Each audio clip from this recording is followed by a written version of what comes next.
मुसलसल 4 शिकस्तों के बाद पहली फतह वर्ल्ड कप में पाकिस्तान अब फॉर्म में आया। बांग्लादेश को चारों शाने चित कर दिया।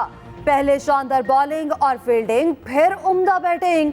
बांग्लादेश को 7 विकेटों से बाआसानी शिकस्त। 205 रन का हदफ 33वें ओवर में पूरा कर लिया। चांस मिलते ही फखर जमान का लाठी चार्ज, 7 छक्के और 3 चौके लगाए। 74 गेंदों पर 81 रन की इनिंग्स खेली। अब्दुल्ला शफीक के भी 68 रन की उम्दा बैटिंग। दोनों ओपनर्स मैच बना गए, बाबर आजम कुछ ना कर पाए। रिजवान और इफ्तिखार अहमद ने गेम पूरी की। पाकिस्तान की उम्दा बॉलिंग के सामने बांग्लादेश की टीम ढेर हो गई। शाहीन आफरीदी की तबाहकुन स्पेल, 9 ओवर्स में 23 रन देकर 3 विकेटें उड़ा दी। वसीम जूनियर ने 3, हारिस रऊफ ने 2, इफ्तिखार और उसामा मीर ने एक खिलाड़ी को पवेलियन की राह दिखाई। शाहीन की ऊंची उड़ान। शाहीन शाह अफरीदी विकेटों की तेज तरीन सेंचुरी बनाने वाले पाकिस्तान के पहले बॉलर बन गए। फास्ट बॉलर ने एजाज करियर के 51वें मैच में हासिल किया। बांग्लादेश के खिलाफ 3 विकेटें हासिल की। कप्तान बाबर आजम कहते हैं, मालूम था फखर खड़े हो गए तो मैच आसान हो जाएगा। अगले 2 मैचेस भी इसी तरह खेलेंगे। अभी टीम के पास आगे जाने के चांसेस हैं। पाकिस्तान अपना अगला मैच 4 नवंबर को न्यूजीलैंड के खिलाफ खेलेगा।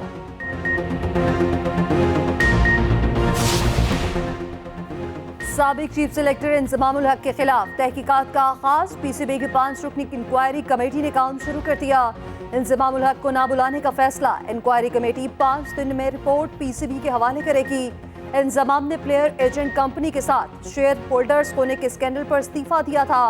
कहा था क्लियर होने पर वो दोबारा ओहदा संभाल लेंगे।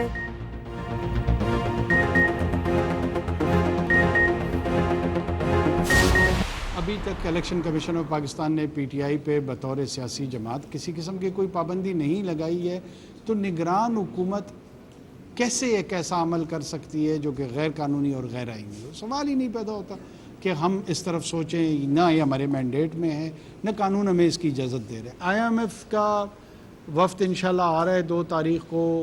हमने अपने टारगेट्स अचीव किए हैं, revenue targets are being met, तो वी आर क्वाइट कंफर्टेबल कि हमारे उनके साथ negotiations for the second tranche वो बहुत सक्सेसफुली कंक्लूड हो जाएंगे। चेयरमैन पीटीआई के वफादार इलेक्शन लड़ सकते हैं, इससे ज्यादा लेवल प्लेइंग फील्ड की क्या यकीन दहानी कराएं। निगरान वजीर आजम अनवारुल हक काकड़ का कहना है, अभी तक इलेक्शन कमीशन ने पीटीआई पर बतौर सियासी जमात पाबंदी नहीं लगाई। निगरान हुकूमत पाबंदी लगाकर क्यों गैर आईनी और गैर कानूनी काम करेगी? ये ना हमारा इख्तियार है, ना कानून इसकी इजाजत देता है। सियासी जमात पर पाबंदी का सवाल ही पैदा नहीं होता।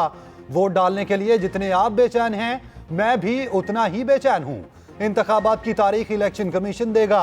चाहते हैं मुल्क में मुस्तकिल हुकूमत आए। हमने ये फैसला किया है कि मुस्लिम लीग नून आने वाले इंतखाबात के लिए इंतखाबी अमल का फौरी आगाज़ करेगी। 10 नवंबर तक कौमी और सूबाई असम्बली के उम्मीदवारों से पार्टी के टिकट के लिए दरख्वास्तें हासिल की जाएंगी। कायद नवाज शरीफ ने यह भी फैसला किया है कि वो 4 सूबों का भी अनकरीब दौरा करेंगे और वहाँ पर मुस्लिम लीग नून की क़यादत के अलावा मुख्तलिफ शोबाए ज़िंदगी के अफराद से भी मुलाकातें करेंगे। मुस्लिम लीग नून ने भी फौरी इंतखाबात का मुतालबा कर दिया। सियासी जमातों को मिलकर काम करने का मशवरा, मफाहमत की सियासत को फरोग देने की बातें। नवाज शरीफ का सियासी जमातों के सरबराहान से मुलाकात का फैसला। 4 सूबों के दौरे करेंगे। लेवल प्लेइंग फील्ड के शिकवे करने वालों को भी जवाब। इंतखाबी तैयारियों का शेड्यूल भी बना लिया। मंशूर कमेटी कायम। उम्मीदवारों से दरख्वास्तें मांग ली। नवाज शरीफ की ज़ेर सदारत लीगी बड़ों की बड़ी बैठक। मीडिया ब्रीफिंग देते हुए एहसन इकबाल ने बताया, मुंतखब हुकूमत के 5 साल पूरे करने तक मसाइल हल नहीं होंगे। जनवरी के आखिरी हफ्ते में इंतखाबात होंगे। लेवल प्लेइंग फील्ड की बातें करने वाले बताएं, इस्तीफे क्यों दिए, क्यों ऑपोजिशन में नहीं बैठे? 2017 में हमसे भी लेवल प्लेइंग फील्ड छीनी गई थी। क्या अब नाइंसाफी के फैसलों पर पहरा दिया जाएगा? नून लीग अपने मसाइल खुद हल कर रही है, किसी की तरफ नहीं देख रहे। नैब तरमीम के खिलाफ अदालती फैसला मुअत्तल करने की इस्तदा रद्द। एहतसाब अदालतों को किसी भी मुकदमे का हतमी फैसला करने से रोक दिया गया। सुप्रीम कोर्ट ने रिमार्क्स दिए, फरीकैन को सुने बगैर इस बारे में कोई हतमी या अबूरी फैसला नहीं किया जा सकता। विफाक की तरफ से दायर इंट्रा कोर्ट अपील में भी ऐसी इस्तदा नहीं की गई। दरखास्त गुजार चेयरमैन पीटीआई को नोटिस, जेल में दरखास्तों की नकुल फराहम करने का हुक्म। चीफ जस्टिस की सरबराही में नैब तरामीम के खिलाफ इंट्रा कोर्ट अपील की समाअत। चीफ जस्टिस ने हुकूमती वकील से कहा, इंट्रा कोर्ट अपील में लिखा है केस प्रैक्टिस एंड प्रोसीजर के तहत 5 रुकनी बेंच ने सुनना था। इस नुक्ते पर मुतमईन कर लिया तो अपील के मेरिट्स पर नहीं जाएंगे। ऐसी सूरत में हम तरामीम के खिलाफ दरखास्तें बहाल करके नया बेंच बना देंगे। समाअत के तहरीरी हुक्मनामे में कहा गया, supreme court practice and procedure कानून को दुरुस्त करार दे चुकी है। दरखास्त में फैसला मुअत्तल करने की दरखास्त ही नहीं की गई। चेयरमैन पीटीआई का कहना है कि स्लो पॉइजनिंग हो रही है, घर का खाना नहीं दिया जा रहा। पीटीआई के वकील आफ्ताब बाजवा की गुफ्तगू, कहा स्लो पॉइजनिंग वाले मामले पर टीपी मुआयना कराएंगे। साइफर केस की अडयाला जेल पे समाअत, 10 गवाह पेश, बयान रिकॉर्ड करने का मामला फिर मुलतवी। आइंदा समाअत 10 बजे होगी। हर समाअत पर 3-3 गवाहों के बयानात और उन पर जिरा होगी।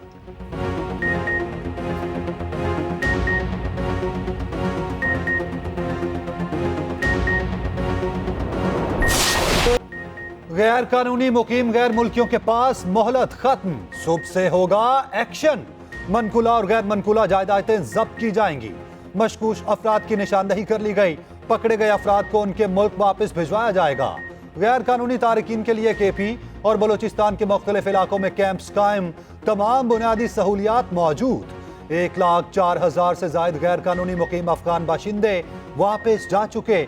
निगरान वजीर दाखिला सरफराज बुख्ती का कहना है, गैर कानूनी मुकीम तारिकीन के सहूलतकारों के खिलाफ कार्रवाई होगी।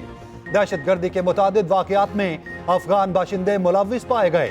निगरान वजीर आजम अनवारुल हक काकड़ का कहना है, गासिब रियासत की तरह गैर मुल्कियों के इमलाक पर कब्जा करना हमारा मकसद नहीं। दुनिया का कोई मुल्क बगैर दस्तावेजात रहने की इजाजत नहीं देता। रजिस्टर्ड अफगान मुहाजिरीन को वापस नहीं भेज रहे। मौलाना फजल रहमान का अफगान हुकूमत से मुज़ाकरात का मशवरा, कहा अफगान हुकूमत को एतमाद में लिया जाए, गैर कानूनी तारकीन की वापसी का तरीक़ाकार तय किया जाए। कानूनी तौर पर रहने वाले अफगानों को भी ब्लैकमेल किया जा रहा है। इस तरह के इक़दामात से ताल्लुकात पर मनफी असरात मुरतब होंगे। दो तरफा मुज़ाकरात के मसाइल को संजीदगी से हल किया जाए।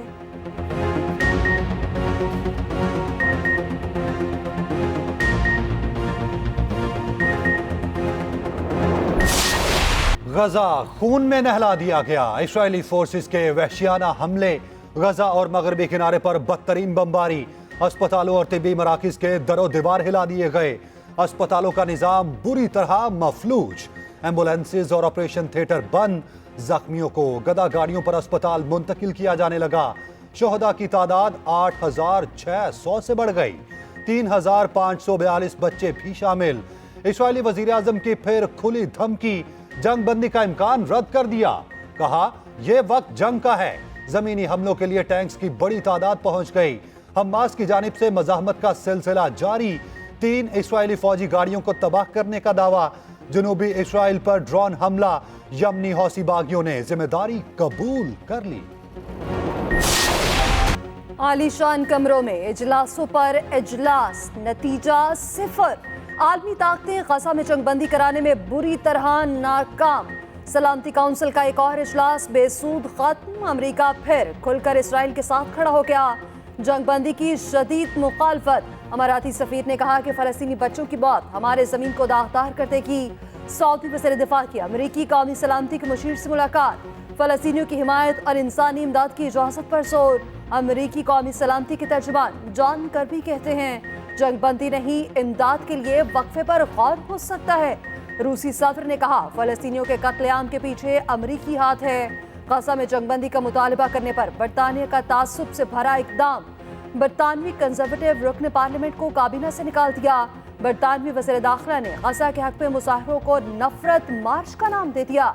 निगरान वज़ीर आज़म अनवारुल हक काकड़ का कहना है, गजा की सूरत हाल काबिल मुसम्मत है। फौरी जंगबंदी होनी चाहिए। जो कुछ इसराइल ने किया किसी भी किस्म का जवाब फराहम नहीं किया जा सकता। नन्ही बच्ची की पुकार बड़े बड़े हुक्मरानों से ज्यादा मजबूत। फलस्तीन को आजाद करो, नन्ही कैनेडियन बच्ची की आवाज की दुनिया भर में गूंज। टोरंटो में फलस्तीन के हक में रैली, पोलैंड में भी फलस्तीनियों के हक में रैलियां निकाली गई।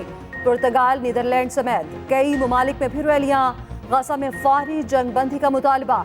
अमरीकी रियासत ओहायो के सिटी काउंसिल इजलास में फलस्तीन के हक में नारे। चीनी कंपनियों का ऐसा इकदाम। बायदो और अलीबाबा ने ऑनलाइन नक्शों से इसराइल का नाम हटा दिया। ऑनलाइन डिजिटल नक्शों में सिर्फ फलस्तीनी इलाके शामिल।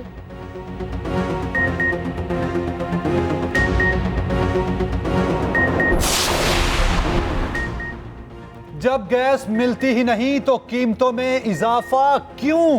पीपल्स पार्टी को गैस की कीमतों में इजाफे पर शदीद तशवीश। शहरी रहमान ने कहा, मौजूदा महंगाई में आवाम पर इतना बोझ नहीं डालना चाहिए था। ये फैसले मुंतखब हुकूमत के लिए छोड़े जाएं तो बेहतर है। पेट्रोल की कीमतों में कमी के बाद महंगाई में भी कमी होनी चाहिए थी। निगरान हुकूमत आवाम के लिए मजीद दुश्वारियां पैदा ना करे।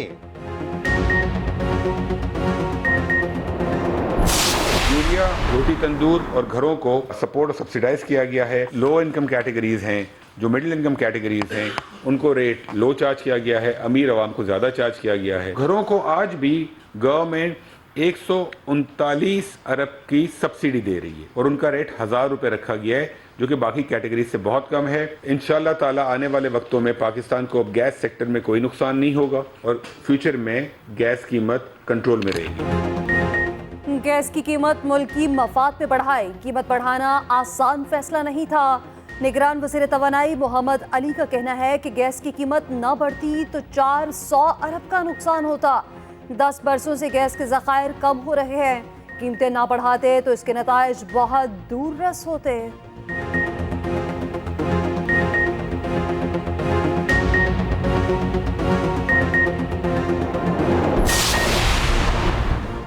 निगरान हुकूमत का मैंडेट ही नहीं कीमतों में इजाफा करे। इस हुकूमत का एक ही मैंडेट है, इलेक्शन कराना। गैस की कीमतों में इजाफे पर अमीर जमात इस्लामी सिराजुल हक शदीद खफा। कहा, हम इस जुल्म को नहीं मानते। मसाइल का हल निगरान हुकूमत के बस की बात नहीं। LPG की कीमत में कमी, फी किलो 10 रुपए कमी का नोटिफिकेशन जारी। घरेलू सिलेंडर की कीमत में 113 रुपए कमी, कमर्शियल सिलेंडर 452 रुपए सस्ता। पेट्रोलियम मसनूआत की कीमतों में रद्दोबदल का फैसला भी आज होगा। पेट्रोल की कीमत में एक बार फिर कमी का इम्कान। हतमी फैसला निगरान वज़ीर आज़म करेंगे।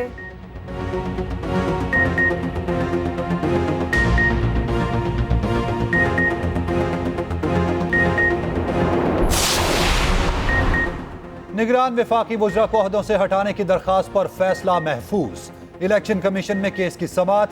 चीफ इलेक्शन कमिश्नर ने कहा, दुनिया में निगरान हुकूमत नहीं होती। यहाँ निगरान हुकूमत का तस्वुर इसलिए आया, हुकूमत गैर जानिबदार हो जो नजर आए। कोई रुकन सियासी सरगर्मी कर रहा हो तो कमीशन एक्शन लेता है। क्या आपको कोई ऐसी चीज मिली कि ये अराकीन सियासी सरगर्मी में मुलविस हैं? दरखास्त गुजार ने कहा, अगर ये अराकीन काबीना में रहे तो इंतखाबात पर असर अंदाज होंगे। मेंबर इलेक्शन कमीशन ने कहा, मुशीर लगाना तो वजीर आजम का इस्तेहकाक है, हम इसे कैसे हटा सकते हैं? असद उमर ने इस्तेहकाम पाकिस्तान पार्टी में शमूलियत की दावत मुस्तरद कर दी। कहा, तहरीक इंसाफ के साथ खड़ा हूँ, IPP को सियासत में बेस्ट ऑफ लक कहता हूँ। उधर साहने 9 मई के मकामात की तहकीकात में असद उमर तलब। इन्वेस्टिगेशन पुलिस लाहौर ने 1 नवंबर शाम 4 बजे बुला लिया। 9 मई वाक़यात के केस की ATC में समाअत। असद उमर और चेयरमैन PTI की बहनों की अबूरी जमानतों में तोसी। बुशरा बीबी की जमानत में भी 14 नवंबर तक तोसी कर दी गई।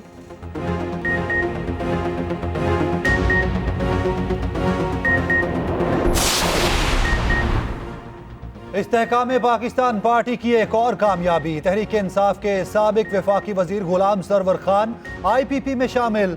जहांगीर तरीन और अलीम खान से मुलाकात, क़यादत पर भरपूर एतमाद का इजहार किया।